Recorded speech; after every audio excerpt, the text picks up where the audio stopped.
Hi, I'm Beverly Harzog, host of Your Personal Economy. You can't control what goes on in the world in terms of inflation or even the price of groceries, but you can control your own personal economy. And I'm going to show you just how to do that. Because the way you spend your money is the way you spend your life. And I want you to have the best life possible. I am really fortunate today to have a special guest, Ilyce Glink, who is a writer, publisher behind Love, Money, and Real Estate on Substack. And she's also the CEO of a terrific company called bestmoneymoves.com, a financial wellness company.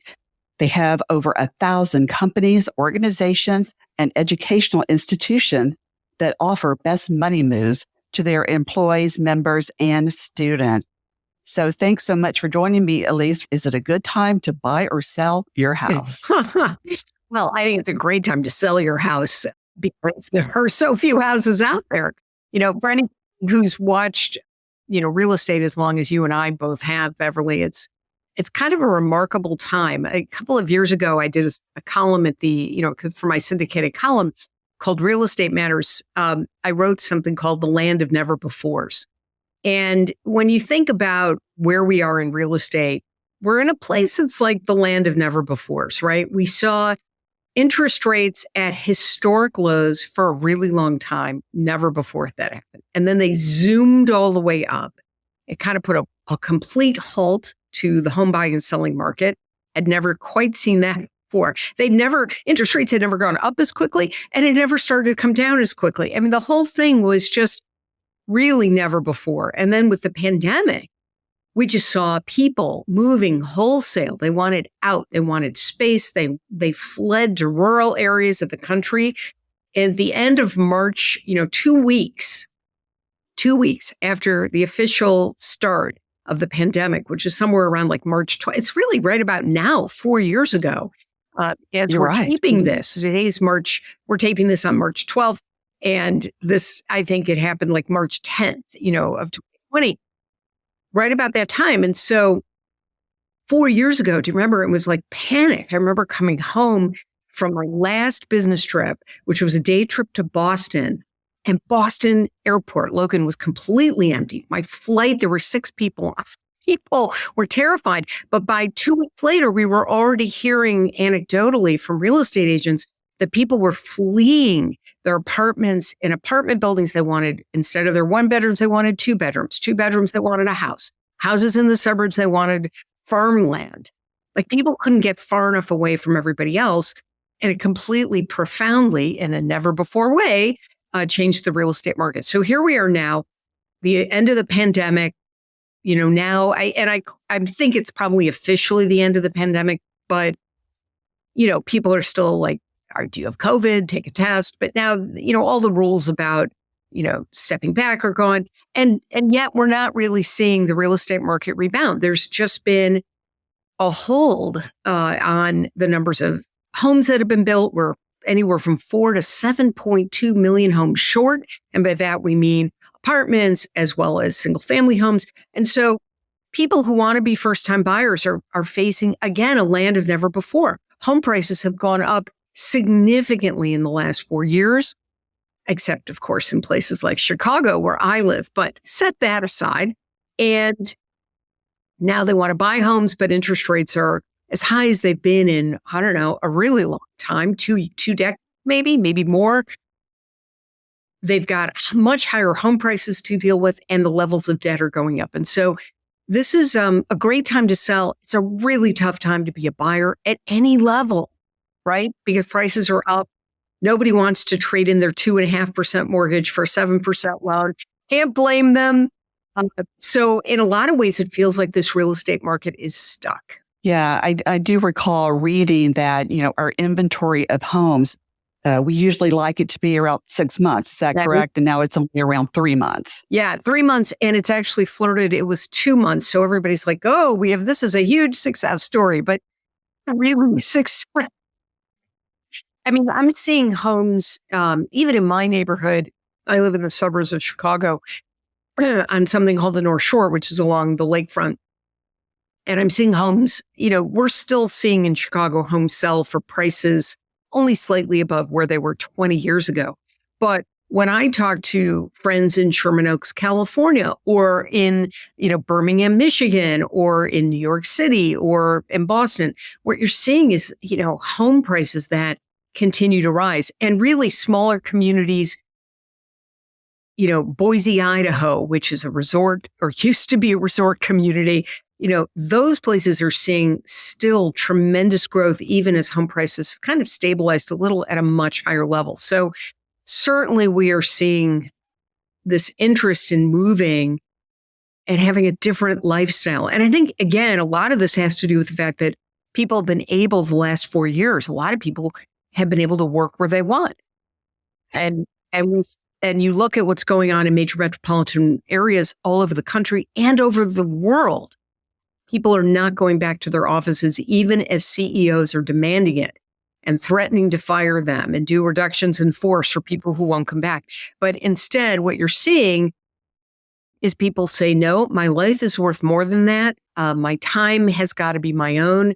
There's a Gen Z that has moved into the world now and the working world. They are redefining things much the way that millennials had. And so lots of different pieces falling together in a way that, again, we've never seen before. That's really interesting. And do you think also the need to move, to get bigger spaces might be due to the fact that they are working at home? And also during the pandemic, we spent so much time at home. And I feel like maybe a lot of people wanted a little more space.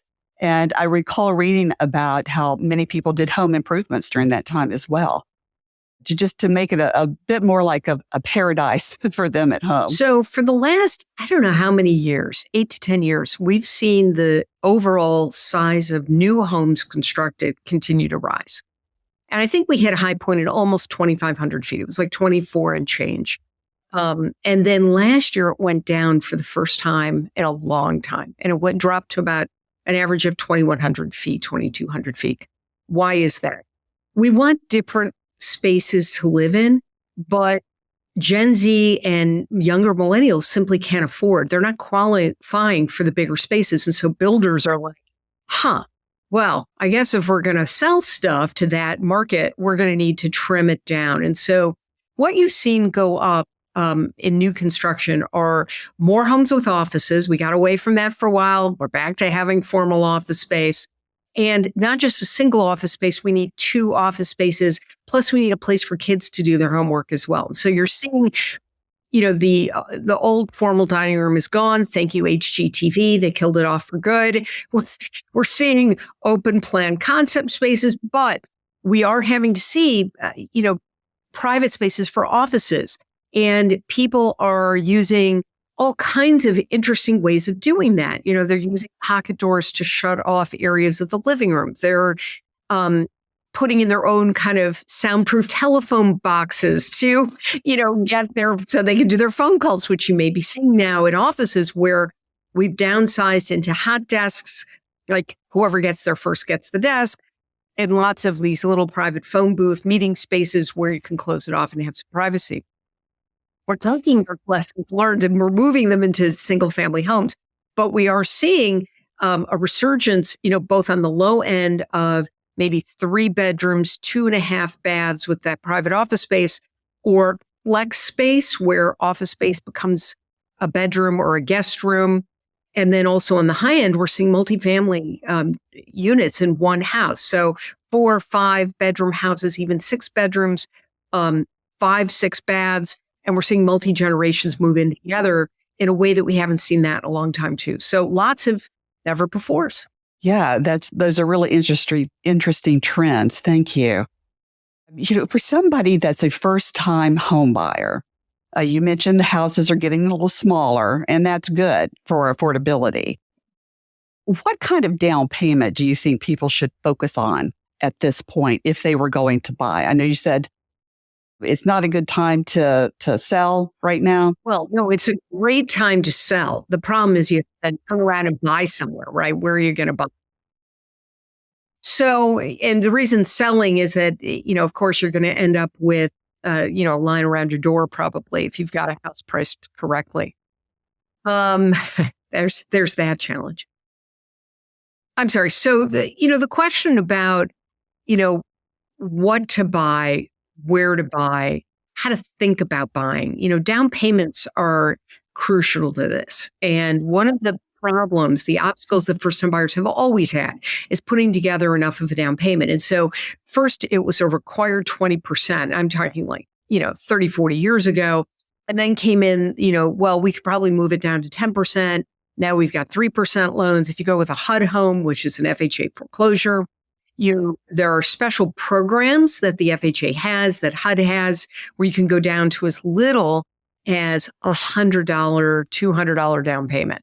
It depends where you are and, of course, the home you're buying. There are special programs for police officers, teachers, firefighters, public service people. You can find a lot of those on the FHA website, hudhomestore.com. And then, of course, if you're a VA, you can do 0%. Now, I will tell you, there is still I think there is discrimination that goes on with VA loans. In fact, I heard about that, a situation just the other day where somebody wanted to use a VA loan with 0% and their offer was not accepted.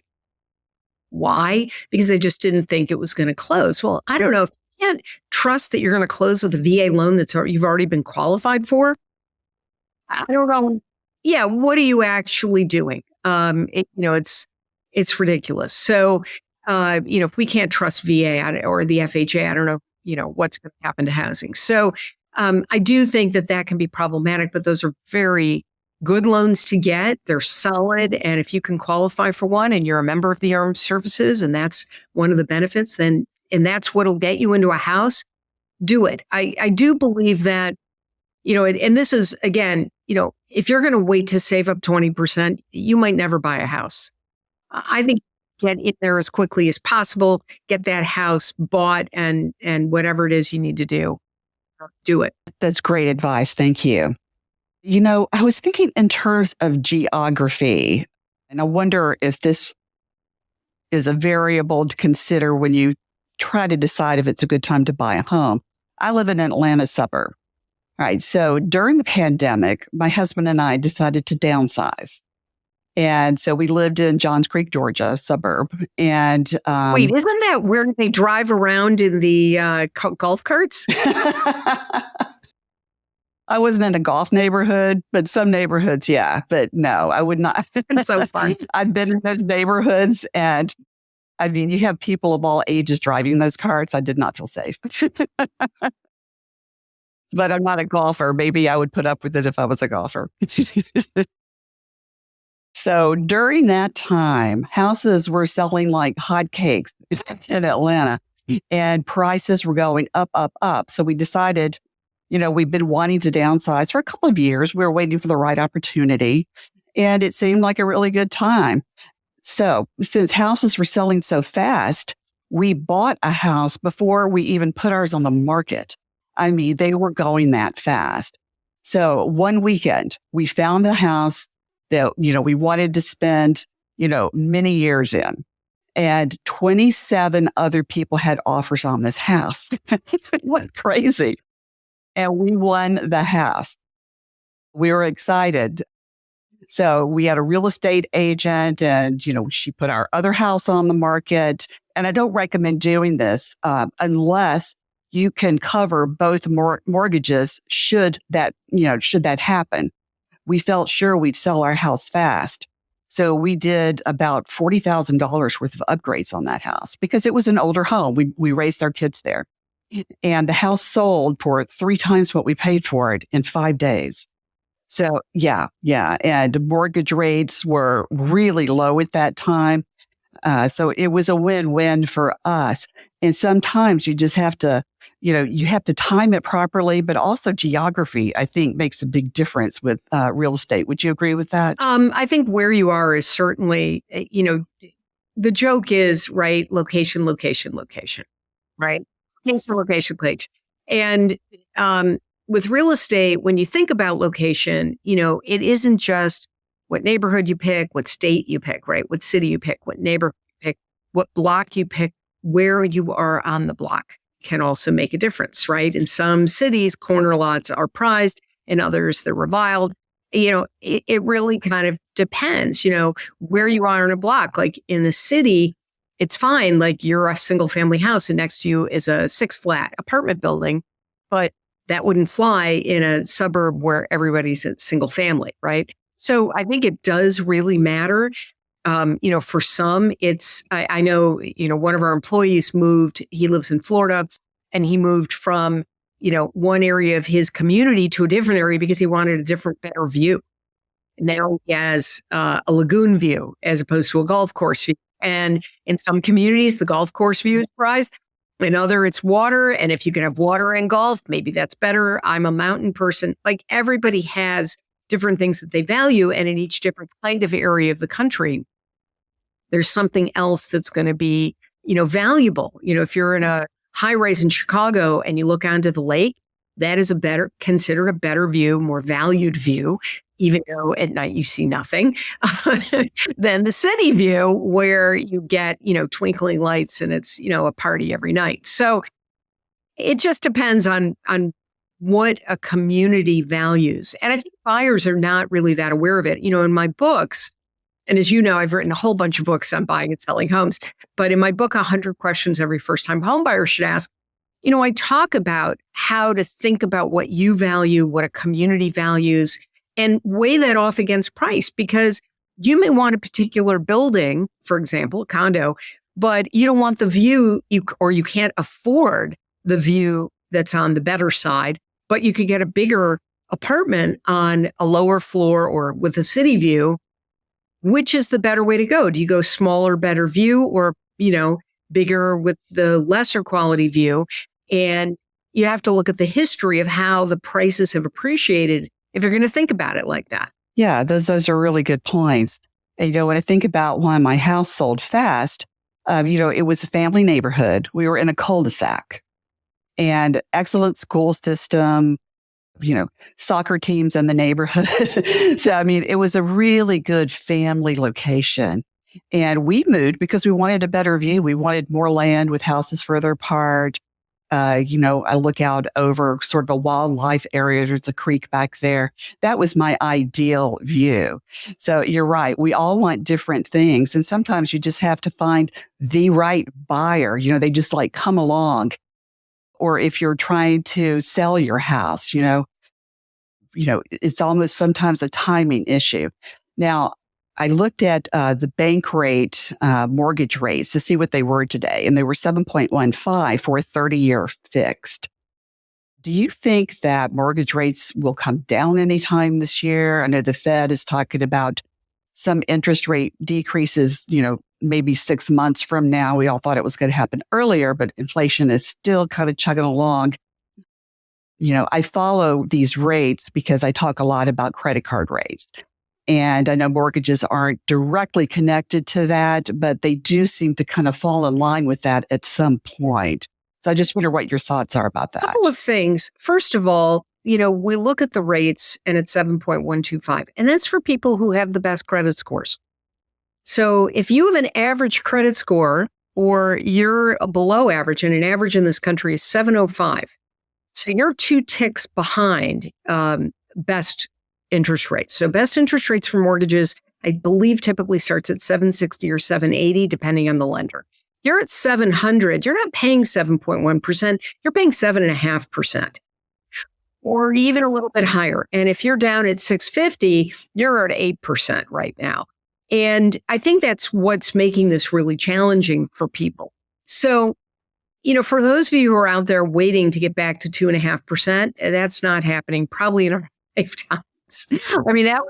That was a response to the Great Recession, and we don't want to go there when, 10 million people couldn't afford their homes and they were being tossed out. And it's created structural problems, right? Because now we have hedge funds that snapped up 10,000 homes at a time or 80,000 homes at a time, which were foreclosures, and they didn't resell them. Part of the reason we're in this shortage of homes for sale is that those homes have now been absorbed and they're keeping them and they're generating big revenue off of them, renting them out, sometimes to the same people who used to live there. And so that is troubling at a different topic for a different conversation. Right. Probably, yeah, that's a different episode, but yes.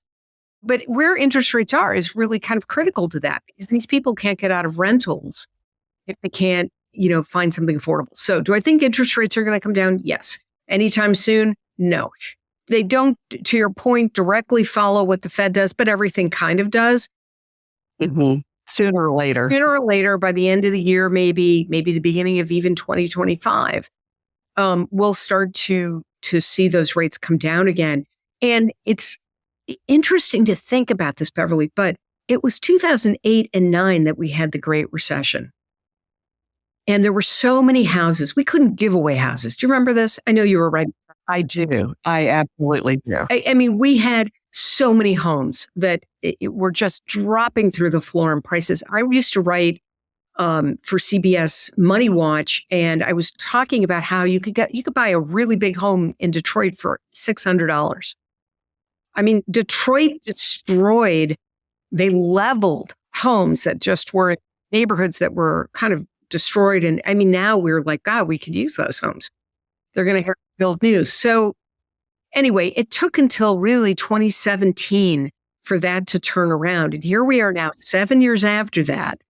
And we're so short of homes for sale. And that's all happened in the last 7 years. And that's with the pandemic is what really accelerated that. It was like pouring gas on the fire. So I do think interest rates will come down. I don't think it'll happen anytime soon. And I don't think it'll be quite as much as people want. We might be able to get to 5%. And if and when we do, I think people will be like, chomping at the bit. Now, what is that going to do to home prices? It's going to turn the gas on that, and it's going to accelerate that and make it, again, affordable, not so affordable. So I'm feeling for our Gen Zs who don't own something now, and hoping they're going to get there. Is it a good idea for people that can't afford a home right now to work on that credit score a little bit and get it as high as possible?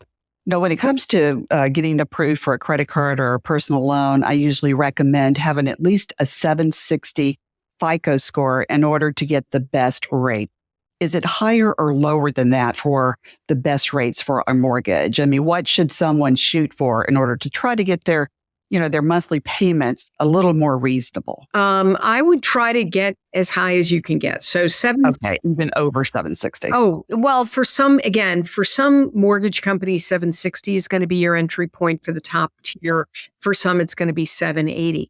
The bigger issue is making sure that not just your credit is good, but that your spouse or partner, whoever you're buying this property with, that their credit score is good. And I see that happening a lot where it's not equal. Somebody's got more debt. Somebody missed a payment. And so you go to buy a house and maybe somebody's credit is much worse than the other. So then the mortgage gets put in that person's name. It's kind of a problem because you're sharing it and you want it to be equal. So I think it's one of those conversations you just have to have with the person you're buying. Like, put your cards on the table. If you're married to somebody, you don't know what their credit score is, that's a problem. That is a problem. Yes. I've actually written quite a lot about that. Yeah, it's a good conversation to have. As soon as, you think it's just going to be a serious relationship, have some conversations, and you need to be comfortable talking about these things. It's so important for your financial future. Oh, I'm all about it. In fact, in Best Money Moves, our financial wellness program, we have a whole section of the content about relationships and money. So how to talk to your spouse or partner about money, how to talk to your parents about money, how to talk to your kids about money, how to think through, what are the things you want to do with your spouse or partner to make that sort of relationship and money issue get better. Why don't we talk a few minutes about selling your house? You said this is a good time to sell. And I wonder what your thoughts are on maybe some tips for people looking to sell in this market, especially since it's not a good time to buy a house. What can sellers do to try to entice people, to come to their home and consider their own home to buy? Yeah, I think that if you want to maximize your profit here, selling as is not the way to do it. Okay. I didn't do that. I mean, I had to upgrade a lot of things. Yeah. I mean, I think, I'm not saying to redo your whole kitchen, but certainly you want to repaint, you want to do floors. I think you want to make sure that the carpet is very neutral and new. What else can you do? Like if your house is colored, you would want to paint it white, for example. So if it's blue, go to white, right? I think you want to take most of the furniture out. Staging is one of those things that you can do. We're about to sell my late mother's condo later this year. And so we brought in one of her favorite, my mother was a top real estate agent. And so she told me before she died who she wanted me to use to sell the house. So, okay, we brought her in and she said, she gave us a long list of things. And basically the bottom line is she wants to sell the apartment vacant, which is so interesting and different from where it used to be. But the virtual staging has gotten so good that they can make it look as if the house is furnished in a very modern way. They can actually make cabinets in your kitchen, which are wood, look white. So all of these things can happen if they've got a blank canvas to work on. And so they're going to have us take everything out, paint the whole place even a whiter shade of white than it already is. And they will put it on the market later this year.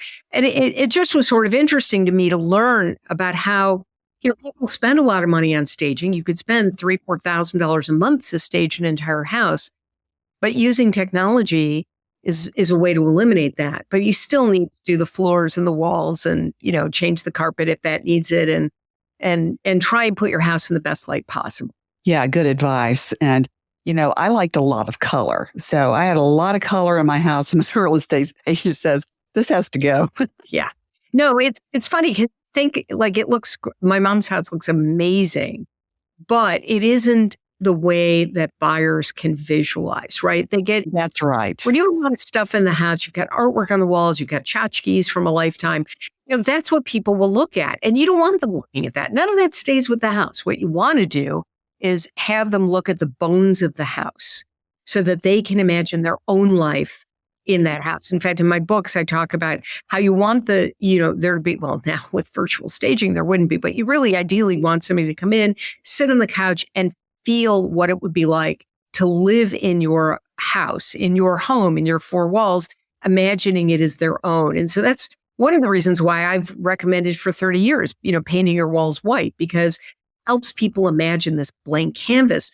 And the other thing is clean your house thoroughly. Like, you think that this, goes without saying, but you really need to think about what goes on in the basement, right? You want your basement to be pristine. You want, no dust bunnies. If you've got pets, you want to make sure that all the pet dander and hair is, taken out and removed. I mean, it's funny. We even used to joke about when you're going to have an open house, bake cookies so that the smell of, and now they sell like these pre-made packages. You put them in the oven and the smell will waft. You don't even have to bake anything. That sounds good. I know I brought in some fresh flowers, for the kitchen. And, one thing I do want to recommend is that people think about what they need to do to get their house ready to sell. What do you need to upgrade? What do you need to fix? It was a large house and just painting the house was very expensive. So be sure you budget for that. Yeah, so that you can get your house in the best shape possible to sell, to be competitive. Yeah, I think that's right. I think you also want to be very careful about who you choose as an agent. I would interview 3 agents. I would talk to them about their successes. I would talk to their clients. Don't just let this happen. I think that leaves money on the table. I think you need to want to drive the process. As the seller, you are the customer. You can and should negotiate commissions. Don't let somebody tell you what the standard commission is. You should negotiate it. If you've got a higher priced home and you're looking at something over $1 million, certainly it's appropriate to ask if they can do some sort of a commission where it's X on the first million and Y thereafter. Also make sure you ask what the split is between the buying and selling side of the house, right? So if you have an agent and they're going to keep out of a 6% commission, 4% and only give 2% to the buyer's agents, you're going to sit there going, why isn't anybody coming to my house?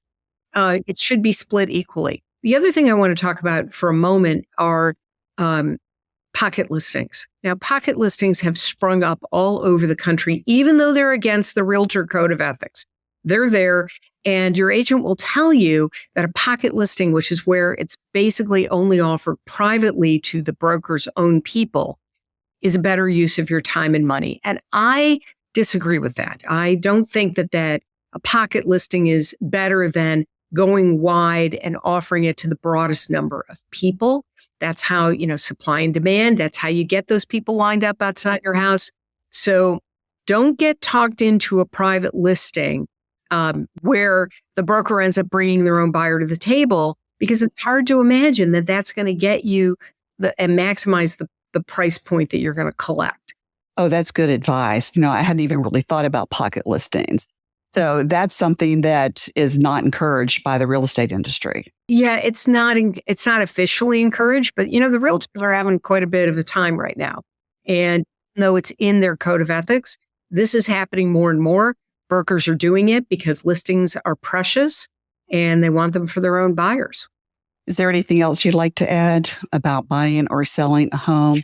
Oh, there's so much right now, but I think I just want to Several shows, I think, on this topic. Oh, there's no question. I just want to offer some, encouragement to people out there who are thinking about buying and are a little worried about this process. You have to just dig in. And if you're buying, find the best person to represent you. Do the same interviews that we're, suggesting that sellers do, right? Find the agent who feels like she or he is working in your area, your price point, understands you, is listening to you, but at the same token, be open to new things they bring to the table, right? The whole industry operates on this thing called buyers are liars, right? And they don't really mean that. What they mean is you tell them you want one kind of house and style and type, and let me show you some other things. And, as oftentimes or not, if you've picked the right agent and they're really listening to you, be open to what it is they're showing you. And oftentimes you'll buy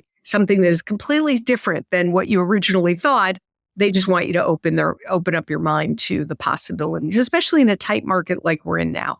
That brings up another good point about compromise. Sometimes you can't get everything you want, but you can get most of what you want. And it's worth considering that if it has the main things that are important to you. For me, the number one thing was the view, honestly, land and the view. And that's not something that was my priority 20 years ago. So, at different stages in your life too, your priorities are a little different. Yeah. I mean, I think you have to, in my buyer book, I talk about creating a wish list and a reality check. The wish list is everything you want in a home, and go wild, throw it all in. A reality check is everything you can afford. And I think it's important to really get, you may want the 4 bedrooms and 5 baths or whatever it is. You may want a pool. You may want that great view that Beverly bought. But what you can afford and what you must have are 3 bedrooms, 2.5 baths, best school district. And I suggest that you organize that reality check. So the most important thing is right there at the top of that list. Because if you don't do that, it becomes an emotional tug as opposed to some checklist that you can really work off against. Yeah, that's a really good point. And tell us the name of your book again that anybody considering buying or selling needs to read. Sure. 100 questions every first-time homebuyer should ask. It's got the blue cover, so you get the most current edition. And then years ago, I wrote a book called 100 Questions Every Home Seller Should Ask. But you can just go to, my glink.substack.com, sign up for the newsletter. That's good. Or thinklink.com. All right. And I also want to remind everyone to check out Ilyce's website, bestmoneymoves.com. Absolutely. Thank you so much for being my guest today, Ilyce. I really appreciate it. And I think we all learned a lot from you today. So thank you. Always a pleasure, Beverly. Thank you so much for joining me for episode number 7. Is it a good time to buy or sell a house?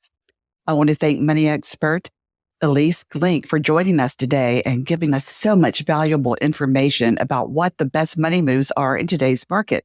And speaking of best money moves, she is the CEO of bestmoneymoves.com. So please check that out. And she also has a newsletter on Substack called Love, Money, and Real Estate. And I have read that. It's really good. So check that out too. All right. Coming up next, episode number 8. bad money advice on social media. All right. These tips will range from, just impractical or unrealistic to, downright stupid. But don't worry, I have got you covered. I've got your back on this, and I will tell you what you should believe and what you should not believe about what you see on social media. So be sure and join me for that.